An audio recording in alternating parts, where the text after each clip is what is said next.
قلندر کے عرس شریف کو محض ایک سرکاری پروگرام کے طور پر منایا جا رہا ہے۔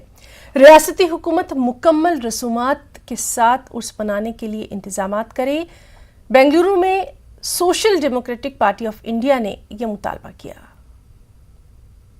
چیف سیکریٹری ایک افیڈویٹ سپریم کورٹ کے سامنے دیے تھے، نہیں ہم عرس کے طور طریقے سے ہی عرس منانے کی کوشش کریں گے، لیکن بی جے پی حکومت میں آنے کے بعد یہاں پر ایک سرکاری پروگرام کے جیسا اس عرس کو منایا جا رہا ہے۔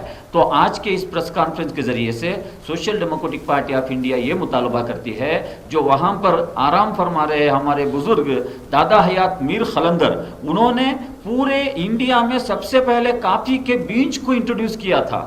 وہ کافی کے بیج کو یہ کمیونٹی کے لیے انٹروڈیوس نہیں کیا تھا۔ آج بھی اگر آپ دادا پہاڑ میں جا کے دیکھیں گے، وہاں کے جو پلانٹرز ہیں، وہاں کے جو کافی اگانے والے فارمرز ہیں، ان کی پہلی اگاؤ میں وہ کافی کے کچھ بیج لا کر ان کی مزار شریف پر ڈالنے کا ایک رواج آج بھی باقی ہے۔ بھوپال جمعیت العلماء اور مدھیہ پردیش سدبھاونا منچ کے کارکنان نے راجدھانی بھوپال کے قبرستانوں کی صاف صفائی کے ساتھ شجرکاری مہم کا آغاز کیا ہے۔ جمعیت العلماء اور سدبھاونا منچ کی کوشش ہے کہ شب برات سے قبل راجدھانی کے سبھی قبرستانوں کی صاف صفائی مکمل ہو جائے۔ جن قبرستانوں کی باؤنڈری نہیں ہے وہاں پر شجرکاری کر کے اس کا تحفظ کیا جائے۔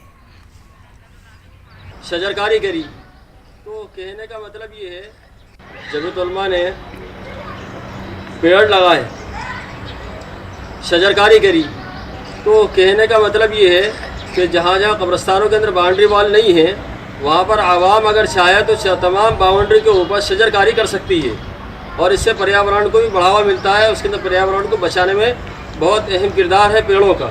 دوسری ایک چیز یہ ہے کہ جہاں پر پیڑ لگائے جاتے ہیں تو حدیث پاک کے اندر آیا ہے کہ جو پیڑ اگر آپ نے لگایا اور وہ بڑا ہوا تو اس کے اندر جو پھل لگتے ہیں اس کو اگر کوئی کھاتا ہے تو اس کا ثواب ملتا ہے۔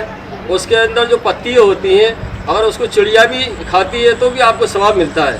تو کہنے کا مطلب یہ ہے کہ ہر قسم کے فائدے ہی فائدے ہیں، پریاورن کے بھی فائدے ہیں اور استعمال کرنے کے بھی فائدے ہیں، اور اس سے قبرستانوں کو تحفظ